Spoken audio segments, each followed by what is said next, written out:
And welcome back to the Cover 3 podcast here on CBS Sports. That's Danny Cannell. That's Bud Elliott. I'm Chip Patterson. Hope your holiday weekend is going well. We wanted to check in with some extended mailbag questions that we haven't been able to get to. One of the mailbag questions from Friday, as you heard, was like, how many questions are in the mailbag? Tons. And we love it. We want you to continue dropping them. 5-star review. Leave your question. We will get it flagged. We will get it pulled, and we will add it to a future mailbag episode. We've also had some interesting conversations that we wanted to bring to the podcast that have been developing on Twitter. Remember, you can follow Bud at Bud Elliott 3. You can follow Danny at Danny Cannell. You can follow me at Chip_Patterson. And I think that we have to begin.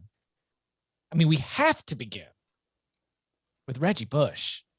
Reggie Bush not only wants his Heisman back, he wants to be reinstated as a Heisman Trophy winner, not as a vacated, but also some of the wins for USC, some of the statistics for one of the best all-purpose players of my lifetime. And Danny, you don't want it. No, I don't want it. I actually, with the Heisman Trophy, I don't have a problem. They're their own entity. They can do whatever they want. The Heisman Trust, if they give it back, go ahead. But the NCAA, the thing that's interesting is this issue is being conflated because name, image, and likeness gets approved. And everyone's like, oh, give Reggie Bush his all his stuff back.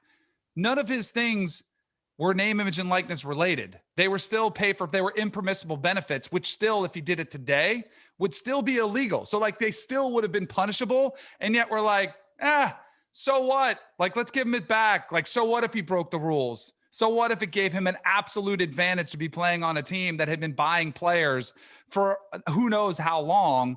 At what point we have rules in place in our society for a reason? If you break those rules, there are consequences. He knew that. He took on that risk. He got busted. They took it away. If they change their mind, so be it. But they're under no obligation to do so, in my opinion. So when they eventually changed the rule. So you think they will to that as well? Yes, of course. We could even go as far to say, let's say it was name, image, and likeness. The fact that it was a rule then, he still knew the rules and blatantly broke them. And he was punished for them by the NCAA. He still broke rules. Even if you think the rules are stupid, which I do, he still broke the rules that were in place. Sure, but I think you using the word punishment is apt here. When you think about people who have been punished under laws, which were at the time, pretty unjust, right? Think about some of the things like the Civil Rights Act tried to help. Eventually, those people often were pardoned, especially if what they did, really wasn't immoral. It was, sort of a law reflecting many of society's ills at the time. I don't know who was really injured by Reggie Bush's parents, taking a house from an agent. Clearly, he found a way to get compensated for his market value, which the NCAA was artificially trying to depress via their rules so the schools could keep all their money. But I don't necessarily agree that he should get his Heisman back immediately. What he took it is tangentially related to name, image, and likeness but it's also not, right? He took money, or the family did, from an agent and took the car, or excuse me, not the car, excuse me, the house. I get that. I don't know. I'm not always I think you do need to look into the merit of the rule, especially if now the rules are being changed. I think the NCAA's own indifference to its own rules and how much they've just laid down and just been barreled over by this to fight tooth and nail. And then in the last month, we've seen a 9-0 decision in the Supreme Court. We've seen them basically quit and say, I don't know, whatever, y'all go figure it out. It is the substitute teacher who realizes they have no power and is just going to let the kids run loose for the rest of the period. They're just whatever. And so the toothless sort of approach there from the NCAA has me not wanting to stand up and defend the authenticity of NCAA statistics, because my argument with Reggie Bush's Heisman was, I saw him. He was the best. He was the most outstanding player in college football. He's the Heisman Trophy winner in my eyes. You can't just all of a sudden say that those wins didn't happen, those performances didn't happen. They were some of my favorite memories of watching college football. So I'm a little bit less like, I'm not holding on to the idea that he should not be reinstated in the record books or the wins reinstated for USC. All right. So I'm kind of losing my mind here. And it's probably because I've been getting just pelted with Twitter, like just replies and just like it's never ending, like just insults coming my way. But I'm losing my mind a little bit here because this really is a moral argument. And what Bud just said, well, was he hurting anybody? And no, physically he wasn't harming anybody. But do you think it was harmful to the teams that were trying to do it right, that were playing by the rules? Because that was a lot of people, like, and I was one of them. But that assumes that there are teams that were seriously not taking money. And we know, absolutely, I mean, Danny, come on. Like me. You think Florida State wasn't paying guys? I don't know. I never saw a player paid. Maybe they were, maybe they weren't, but I absolutely think there are players and schools that were trying to do it the right way. And you can't assume that all of them were. I don't think any of the schools that were trying to compete for a national that we title. Can't think that rules that were in place, that some people followed them. It was not 100%. Teams were trying to do it right. Do you think any team that was seriously trying to compete for a national title was trying to do it right? Because I don't. Yeah, I think there were some. You think there's legitimately a team that was a serious national title contender in 2005 that didn't have at least one player who was bought and paid for? But I think there's a difference there too. There's some nuance to this. Was it orchestrated by the school or was it boosters under the table that were cash payments and the school might've been trying to do it right? Like I don't think college football is anywhere as corrupt as college basketball with the pay for play under the table payments. I think college football is way more above board than college basketball. So I would argue, yes, there were teams that were trying, but why does it matter that if they were just competing for the national title? How do we know that teams may have had an opportunity to compete for a national title if they were just skirting the rules like everybody else? Like that's who that impacted then. Because the very best recruits who those teams get have actual market value. And thus you have to induce them to come to your school sometimes. But not if they're all paying attention to the rules. Like I was the number one passing quarterback coming out of high school. Like I wasn't induced because I didn't want to get in trouble. So I followed the rules. Although I don't know if there were many places I could have gone with better talent, but I could have gone different schools that might have surrounded me with talent that was all paid.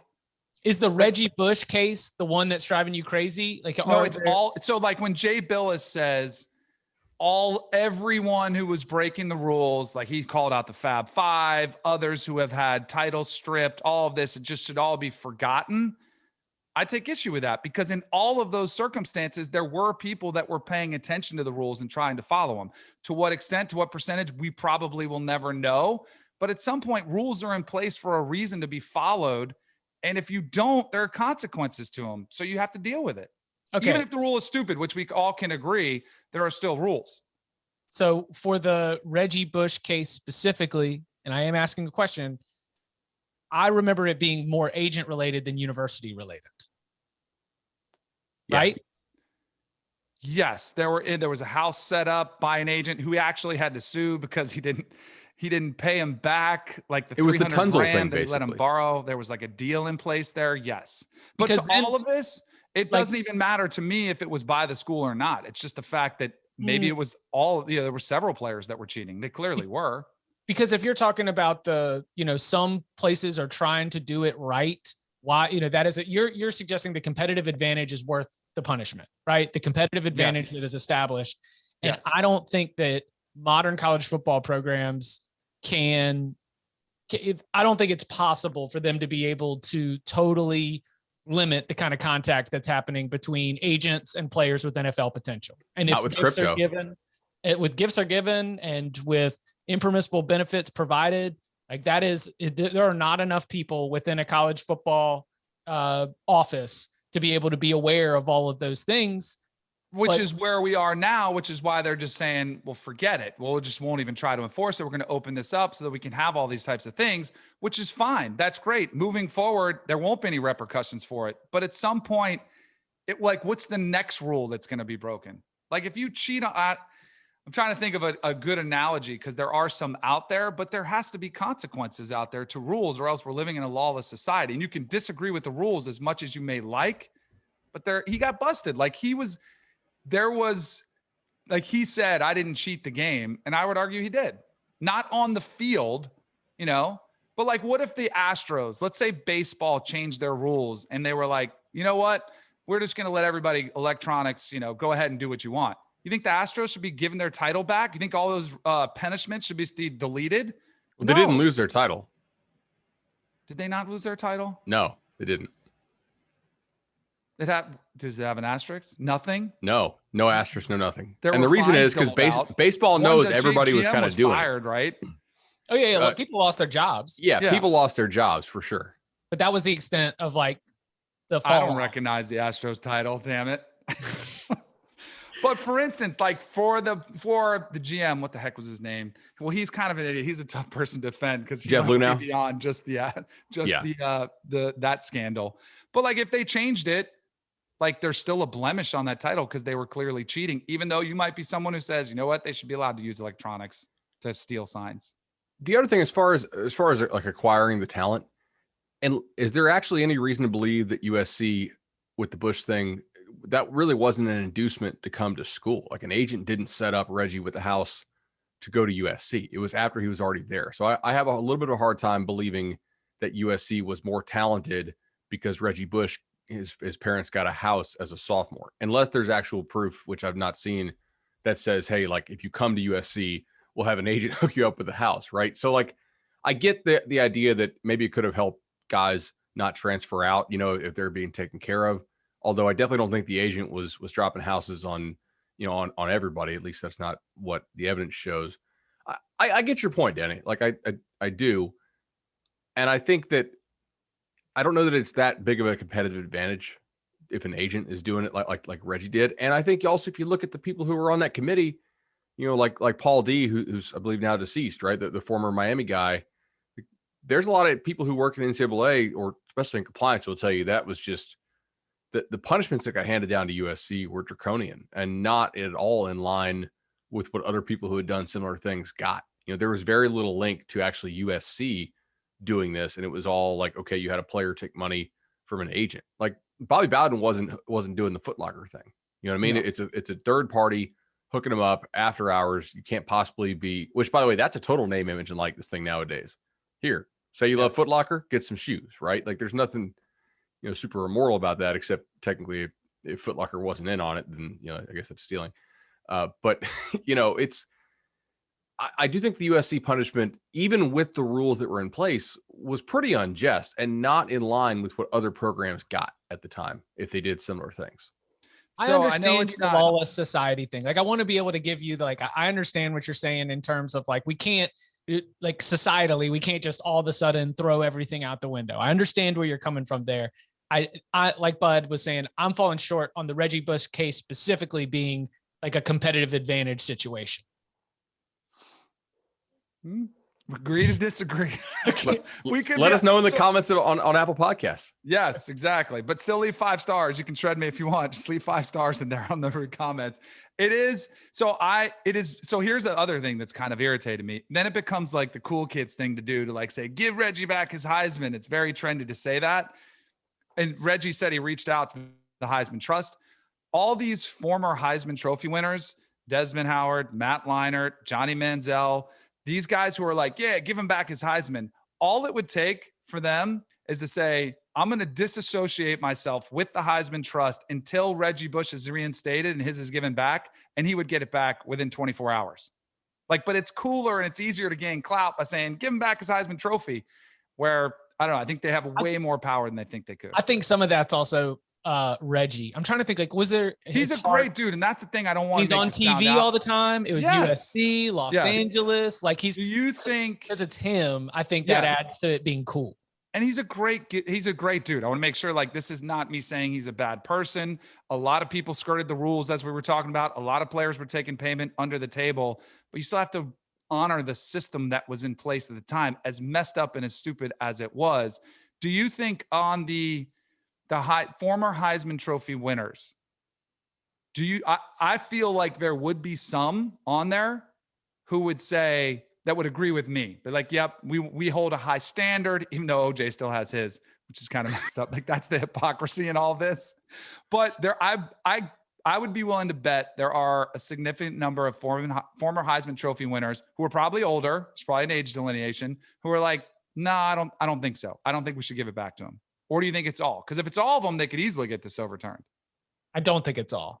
Right. I think there is a wide, capital W, wide range of ideological, political, social sort of viewpoints when you gather all those Heisman winners together for the ceremony in non-COVID years, of course. Since we're all worked up. Can I ask Danny something real quick? Oh, yeah. All right. Not that we're implying that they got the car through illicit means.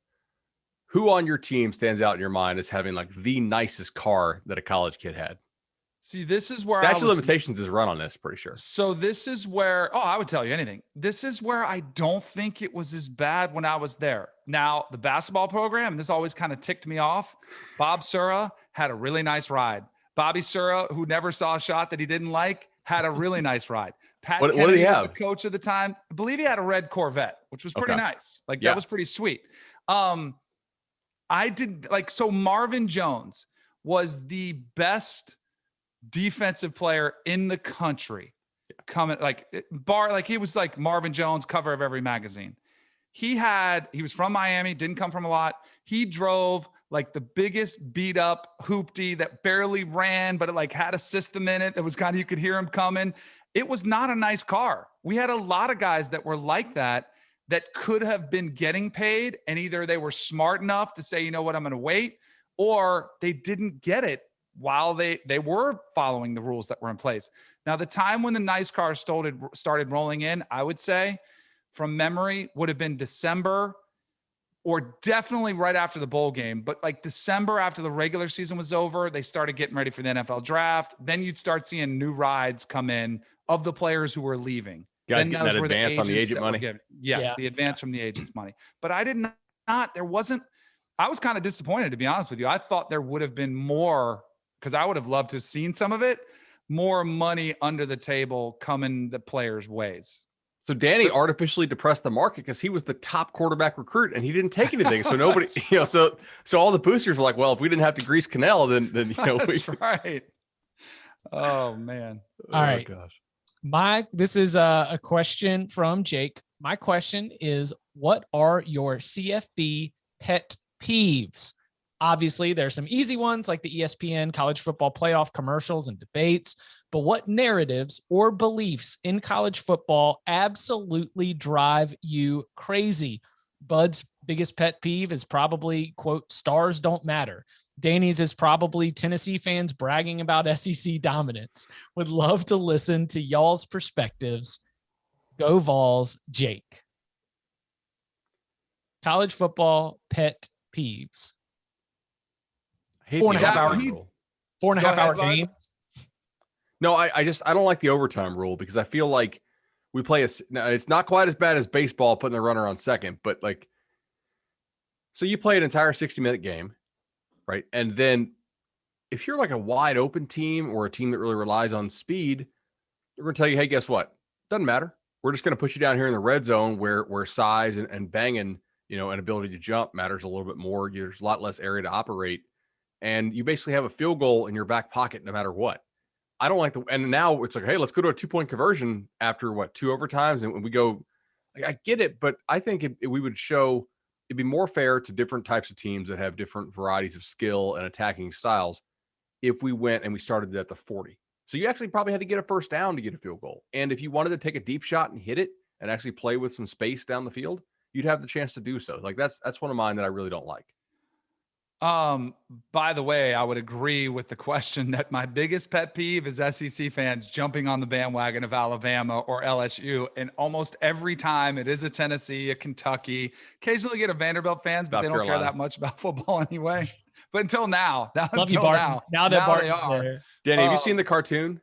No, which one? So it shows like the huge dog and it's labeled SEC. And then it's like South Carolina fan or like other fan, maybe the huge dog is Bama, and the little dog, and the little dog says, "Isn't the SEC great, Spike?"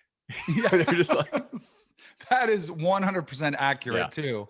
I would say the overtime one is great, but you would agree it's much better than the NFL overtime, right? yeah, I think so. Although Okay, I like the NFL's change going from like, if you only kick a field goal, the other team at least gets a chance to answer. But and I also I would think agree like though, moving it back is the perfect solution. if they're worried about like length of game and number of plays, I think this would be shorter because teams would get some stops and then just get a first down, get a field goal to win it. Or like I don't think how many multiple overtime games do you think we would go to with this format? I bet you it would be less. My biggest pet peeve, now you guys tell me if you notice it less, because I think it's gone a little bit away. I hope I'm right on this. But the double cadence at the line of scrimmage, when you'd get the quarterback go up there and he'd go, he'd say his red 18, set hut, or he'd give you the clap and then nobody does anything. Quarterback looks over and then the coach like calls the play for him according to the defense. And when I was calling games, it used to really like drag out. And there was this awkward silence for like 10 seconds as they're getting it in. And it just got to be repetitive where I felt like it was slowing the game down. But I think that's gone away a little bit more. Do you guys notice like it was almost every team was doing it? Now it feels like it's gone away somewhat. Do you guys see that trend too?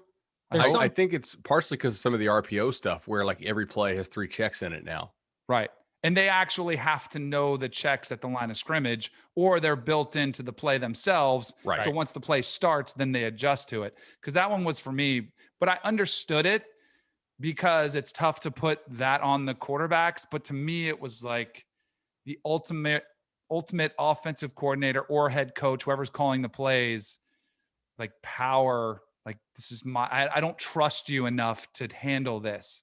Yeah. Which in some cases was probably true because you only have so much time in a week to study it, but it just got to be really annoying. That was a pet peeve of mine for a while. I got to tell you, it is worse with some of these 7-on coaches, and it drives me nuts because at least in college football, like you're trying to win. It's not all about development. In 7-on, it should be about development and exposure. Like I get you want to win the game, but like, what are we here for? So that you 7-on coach can host a trophy, or so your kids can get noticed, get written up, develop their skills, take it back to the high school or college field, become better players. And like, there's some coaches who come down. I was just at IMG.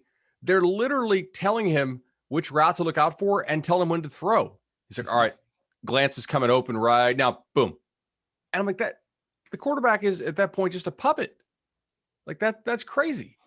Can you imagine if we had like the microphones and helmet throughout the entire play? Oh, it'd be a disaster. Good luck trying to play with the voice in your ear. Oh. I judge coaches who do that, Danny. Like I and probably the quarterbacks too. Yeah. Like in an unfair way to the quarterback and maybe even to the coach. But those coaches because I think it is probably happening less, and RPO is a very good suggestion as to why, with the tags already built in and everything happening after the snap. But the coach who's like, 5 yard, like probably could get a flag thrown on him for, getting off the sideline, and he's on there and he's like pointing exactly to the linebackers and the safeties and putting in the switch. Yeah. I do big time judgment on those coaches who, it does seem like a little bit of a control, and it seems like they want a joystick quarterback. Like they don't want a quarterback. They want a game control in their hand to be able to make the play and throw which way they want to go. I said long games, but if there's a narrative that is a pet peeve of mine, I think a lot of the conference strength narratives are starting to wear on me a little bit, just because everything has to be cyclical. We can't have the same narrative from 2012 still be going on in 2022. Like you can have programs and you can have, the changing of the guard and the ups and the downs, but I think that when we do a top 25 at CBS Sports and we break it down by conference, I don't think that's an accurate representation of all of college football. Or when we do like a college football playoff rankings and they're like 5 SEC teams in low, and you do that conference scoreboard. I mean, heck, let's even throw bowl games on top of that. I would say, that's what the pet peeve is. The conference scoreboard for things like the bowl games, the non-conference games,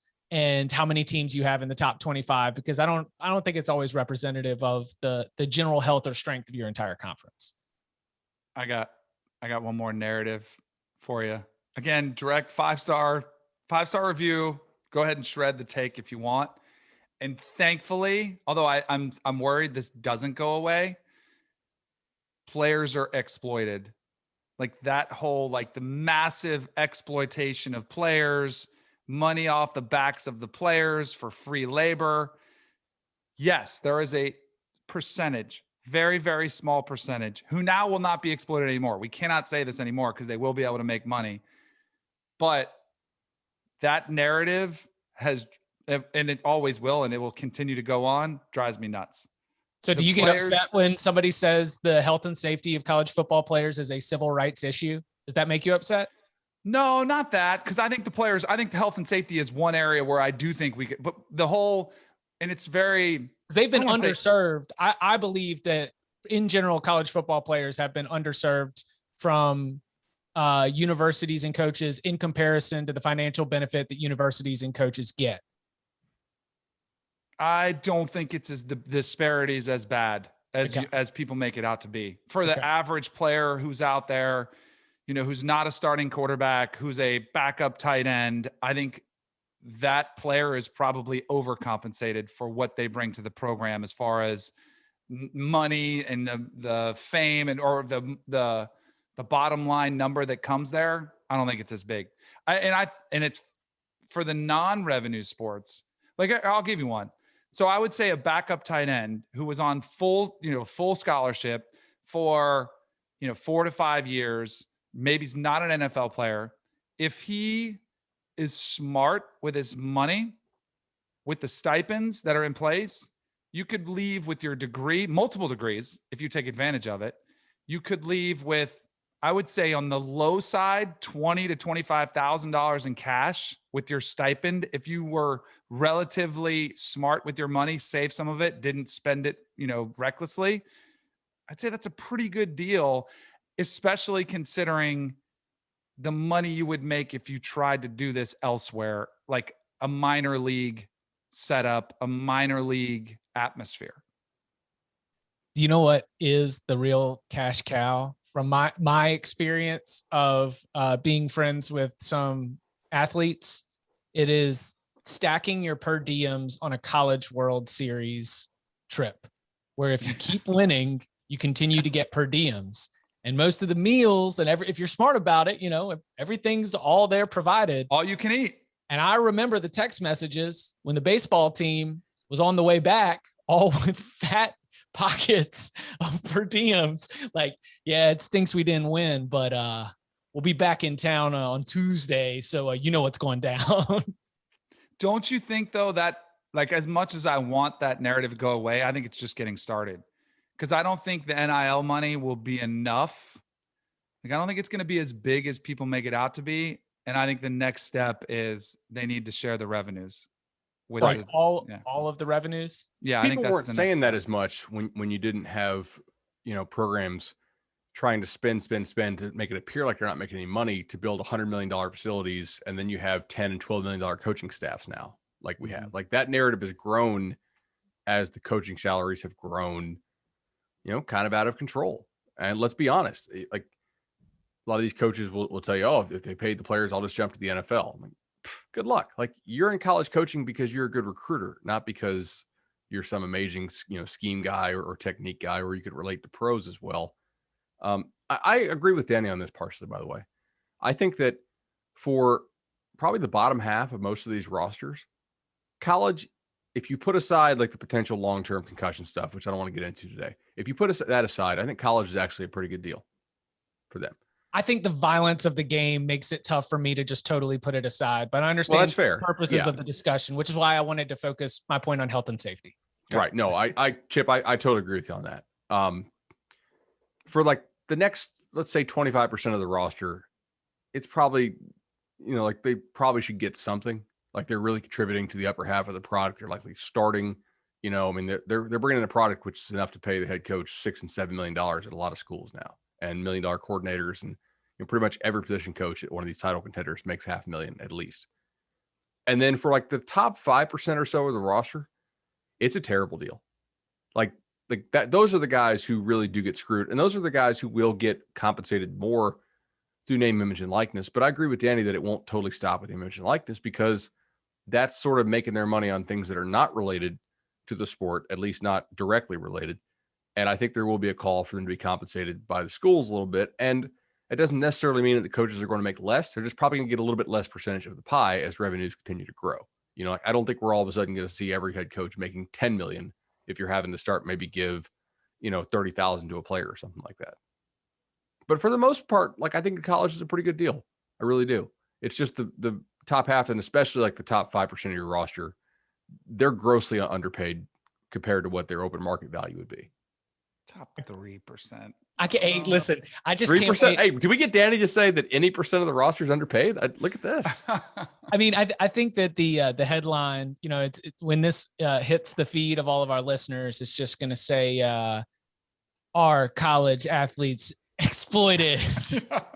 Happy holiday weekend. Yes. Coming up on the other side, what happens when some of these high-profile transfers land at a new school and their old school is on the upcoming schedule? What kind of dirty secrets can be revealed? Are there any real competitive advantage, or are we making a little bit too much out of that? We'll dive into that and more next. So this question is from Lizzie. Hey guys, love the pod. Not many great college football podcasts out there. Thanks for keeping it engaging and interesting. The whole crew is great. RIP Barton, though. Mailbag question. I'm a big Clemson Tiger fan, and so, of course, I've been following the DK to Georgia, not our DK, that's Darian Kendrick, the Darian Kendrick to Georgia storyline pretty tight. My worry is that Darian Kendrick will be able to give insight to Georgia on Clemson's offensive scheme, giving them a huge leg up when players transfer and play against their former team. Is there precedent for players spilling the beans on all the dirty secrets, or is there an unwritten rule about keeping it to themselves? Would love to hear how this works or how this has worked in the past. Thanks. The precedent that we've seen would be coaches leaving to schools, who I would be far more concerned about because of their depth of knowledge of the system. And that's not a knock against Darian Kendrick. That's just a. How many years have you been in this game? Exactly. And you do see this happen. I mean, I remember the Patriots famously, and a lot of teams in the NFL would sign a player who was just released and either keep him for a week or two and then cut him because they try to, there was this unpacking of information supposedly. I think it's I think that storyline is way overplayed. I don't think the advantage is that significant. Signals somewhat, some terminology if you heard things, especially if you're running no huddle and you're talking a lot. If Darian Kendrick was, in practice and hearing a lot of things from the Clemson offense, possibly he could give some of that. But I think Clemson's probably going to make an adjustment or two on those, which they should do anyway, year to year, just to make sure teams aren't listening because they played the same teams every year. So I don't think it'll be that bad. I wouldn't be worried about, if you're a Clemson fan, like the information unload or download that's going to happen and it'd be an advantage for Georgia. Yeah, I completely a non-concern for any staffs I've talked to. When FSU had a couple guys transfer to NC State, are you worried about that? Or like, not at all. Like, I guarantee you, NC State's coaches know way more about us because they watched our tape. They understand what we run than these guys do. These guys know potentially more about their specific position, but they also, in many cases, was DK there for spring ball? No, I don't think so. Right. So he wasn't there for spring. He doesn't know what they've changed. Hell, given the accusations about Clemson sign stealing, and I think they're great at it, they probably change up their signals because Georgia's got a hell of a staff too, right? To pick stuff if they wanted to try to do so. I just don't think it's that big of a deal. With the NFL, the players are generally, I think, smarter. They're more experienced. And I agree with Danny. If you sign maybe a DB, you could say hey, on film, we see this. What's the actual cover? What's the coverage rule when you have, 3 to the boundary and you get this, and this? How do you guys assign that if you're in this? How do you guys assign that if you're in that? Because they're trying to literally find, basically the coverage breaker, if you will, or the coverage beater, rather, to beat that specific thing. in college, like, I just don't think these guys know that much scheme. That's why when they get to the NFL, there's a big learning curve in many cases. You may know your position well. You probably don't know what everybody else on defense is doing. Is that the difference between teaching plays and teaching concepts?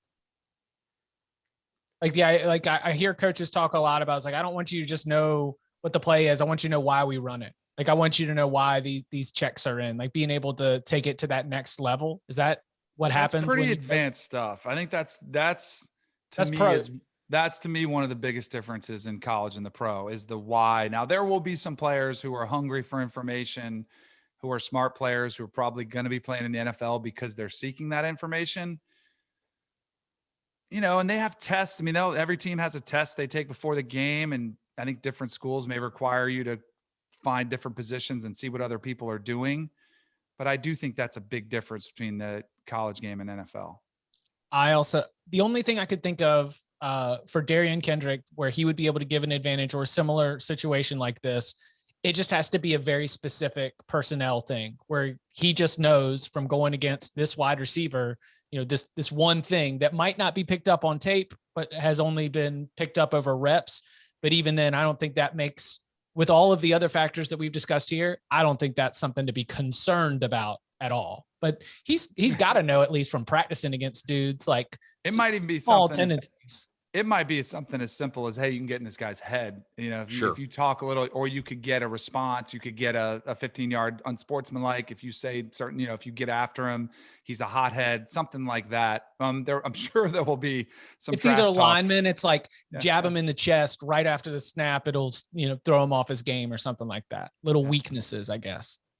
All right. Speaking of the transfer portal, love the show. You guys are the best part of my commute. 2 questions. Bud mentioned there's a lot of players in, quote, transfer portal purgatory. Are there camps or programs for the guys looking to catch on somewhere and maybe don't have a lot of film or data? Second, with Barton gone, who's going to pick up the oat milk and vodka mantle on the recap shows? Thank you, Ken, by the way, for the question.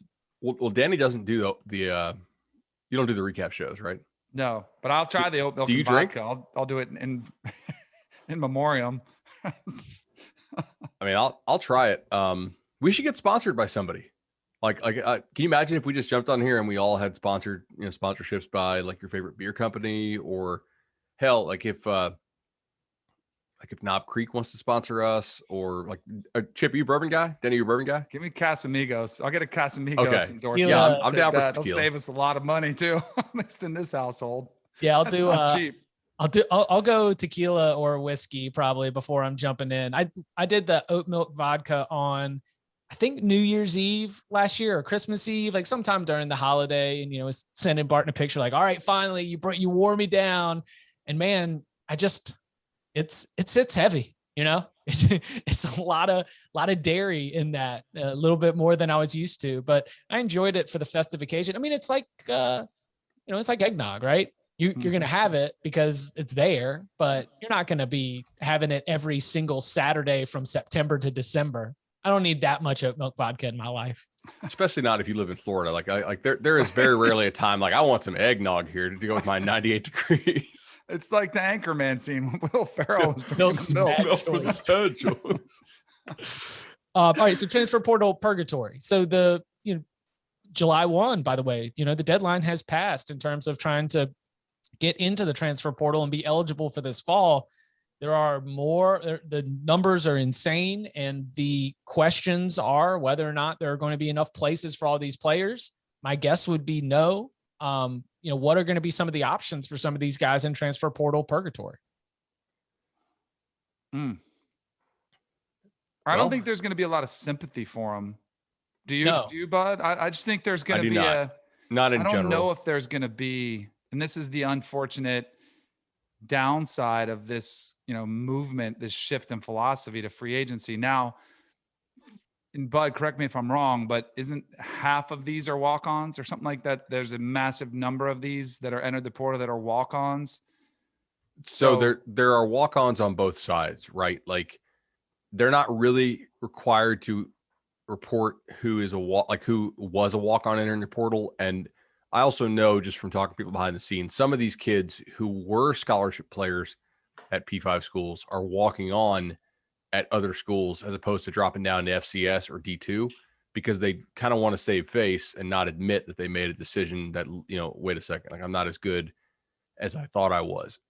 I think this is going to be in general, first of all, to the question, I'm not aware of many options. I don't think you can go to a prep school. You could go JUCO 1 year if you wanted to, but like JUCO spots are going to be difficult to find now because of honestly, like COVID has created such a scholarships crunch because they're trying to get back down to the 85.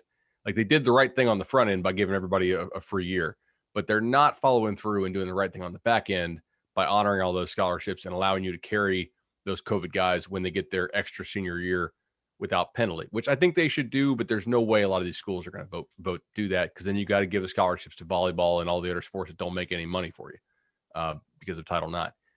So I think we're going to have a natural market solution here. This is the beauty of America, right? Like this is going to be a market-based solution. And what it's going to be is there's going to be enough dudes from your hometown as a player or recruit who you talk to or you've heard of or your high school coach heard of said, wait, he was a 4-star coming out. He was sitting the bench at whatever school. He thought he could hit the open market. He didn't have a destination ready to go. And he found out, wait a second, man, like feedback from your school ain't great. You slapped the water bottle out of the water girl's hand after a win because you didn't get enough playing time. We don't like the attitude. You really didn't get anywhere to land. I think there's going to be enough kind of cautionary tales to where give it 3-4 years. There will be fewer guys who jump in the portal. There will be more guys, I do think, who realize that their situation is pretty good.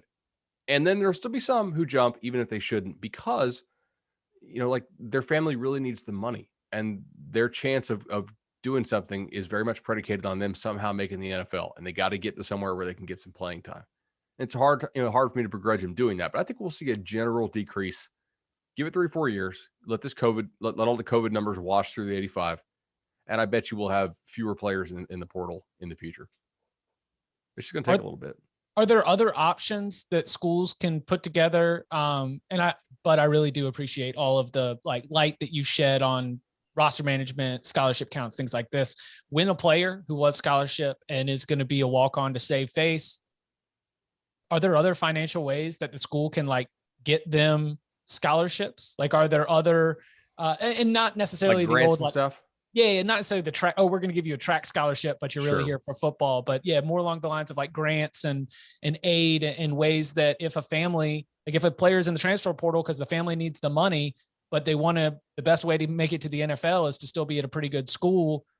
And you do want to go that walk-on route. Can a school be able to offer some sort of assistance to that player? Not officially, but I think through the academic side, potentially you can get some grants. There's some things they can do to where you're not necessarily footing the entire bill. But I have had a lot of coaches tell me, I can't believe this kid just jumped in the portal. Kind of glad he's gone, because I can recruit over him. I can use that spot to recruit rather, but I'm gonna be shocked if any other school actually gives him a scholarship. He's just not a D1 quality player after these couple of years. It's unfortunate. Or do you want to do one more, or do you want to do the high variance teams? Or you want to save that for another show? I think we can save that for another show. That's a really good episode. Or that could be like a 20-minute segment. Okay, let's just pick one answer for this last one. All right. I do apologize because I don't know how to ask this without being snarky, but I don't mean it to be. So here you go. Bud has now said on about 3 occasions that West Virginia can't win the Big 12, the national title, et cetera, even with Saban. And this isn't the only team he has said that about that is probably a top 25 team. My question is, which does he think can win a national title or Big 12 title that haven't yet? Texas hasn't been good since 2009 and wouldn't have made the playoffs even with the 12-team format going back to 2014. So who actually can that hasn't? I apologize for the snarkiness, but I'm curious which programs should give up false hope. Winky emoji. Love the pod. Follow Fernelli for betting tips, even soccer, which I know nothing about. All right. So the first part of this question is, I guess, which teams can win the Big 12, in theory, if they had Saban coaching. And then the second part is national title, because I think there's a big difference there. I think what he is seeing is if there's this barrier for schools to get through to be able to, whether it's the talent, the coaching, everything moving in the right direction, Who can get in that group that has not already? Is it a closed door? Is this membership shut? Is everybody that has won a national title recently is pretty much going to be everybody who's going to? And I think when he included Big 12, he was probably also looking at Oklahoma as, another part of that. Someone who clearly has been in the college football playoff, is banging on the door. Maybe it is like college football playoff teams, and not necessarily Michigan State or Washington, but the ones who've entered with a real chance to win. Like, have we already seen everybody who can do that? Maybe in the near to immediate future, let's throw out the programs that maybe are like 2 to 3 recruiting classes away. Well, I think I would say like a team like a Penn State could easily, Florida win a national title. Florida could do it. Yeah. That's what I was thinking. Yeah, there's no doubt. Like you put together a couple decent classes in a row and you hit right on quarterback, it can happen. It doesn't mean you're going to go on a Bama type run where you're playing for it every single year and winning it, 3 out of 4. But to think that lightning doesn't strike in this sport would be wrong. It just, it doesn't strike for everybody. I don't think Nick Saban could get enough talent to West Virginia to win a national title. West Virginia, by the way, I'm going to disagree with the premise of the question.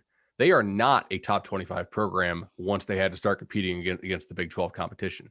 They were consistently better than top 25 because poll voters basically vote on wins, and they played a very watered down schedule in the old Big East, especially once Miami had gone, and they were basically playing Louisville and a couple other slappies.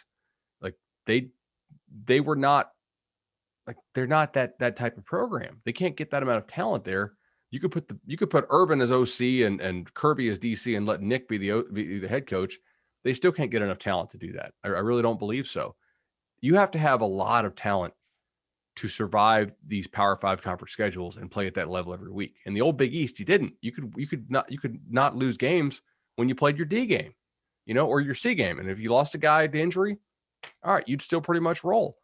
And even then they never went undefeated. But I guess I'm kind of lost the question here a little bit. It was an interesting question. I think West Virginia probably could win the Big 12 with Saban. I just don't think it could win a national title. And it would also involve some other teams in the league, likely being down, I guess. Don't you think the Big 12, maybe the Pac-12 here too, but the Big 12, because of the teams that have risen to the top at different times, like Baylor, granted that was horrible circumstance with why they're down now, but Matt Rule got them back pretty quick. Don't you think we've seen turnover in the Big 12, maybe more? And I don't know if it's parity or it's in Oklahoma, clearly, like it's parity right under Oklahoma. Like, all it takes is an upset of Oklahoma to maybe see one of these teams that feels like they're on the cusp of getting there, like in Iowa State. Like, I totally get why they're excited about it. But I also think that would give hope to West Virginia, to TCU, who's been there too. Like, they were in the co-national championship with Baylor. They were right there in the discussion. Like, I could see the Big 12 almost more than most conferences having the most fan bases with, hey, why not us? I would agree with that, Danny, because there's really only 2 teams who we think of in our mind as, should be contenders. And when one of them is down, that automatically opens the door for somebody else to at least make the title game, right? In some ways, it reminds me a little bit of the ACC that Chip and I grew up blogging about, right? Where it's like, oh, Virginia Tech, Boston College, Georgia Tech for the ACC. But in the back of my mind, we're like, wait a second, yeah, they're going to go to the Orange Bowl, but get beat. Yeah, like that's because Clemson and FSU and Miami aren't playing to their peak efficiency. That's the reason those other teams are rising up. That's not necessarily repeatable skill. Like, I think of some teams as sort of control your own destiny teams, and some teams of like control your own destiny. You're still hitting your head on the ceiling unless somebody else really, really falters, And to me, West Virginia is not a team to where or Baylor or TCU, to where if they do everything right, there's no obstacles in their way. If Georgia does everything right, there's nobody it shouldn't be able to beat. I'm so glad you mentioned that. I didn't want to go totally ACC homer on this one, Bud, but I did just pull up the ACC championship game history, because from 2006 to 2012, there was only one top 5 team in the ACC championship game, and that was number 5 Virginia Tech, losing to number 21 Clemson in 2011. It was that kind of Pac-12 feel there for a minute, where you get excited about you never know what's going to happen. The Virginia Tech, Georgia Tech game, that'll decide the Coastal. But, in the back of your mind, that when it comes to the end of the season and winning the games against the best teams in college football, that was a spot where they needed to level up just a little bit, which Florida State and then Clemson obviously helped usher in a new era for ACC football after that. Exactly. Look, West Virginia, they took the check. What comes with the check? A real schedule and an inability to make BCS bowls. But they took the money and they needed it. Same thing with Maryland. Yep. He is Bud Elliott. You can follow him on Twitter at Bud Elliott 3. You can follow him at Danny Cannell. You can follow me at Chip_Patterson. Gentlemen, thank you very much.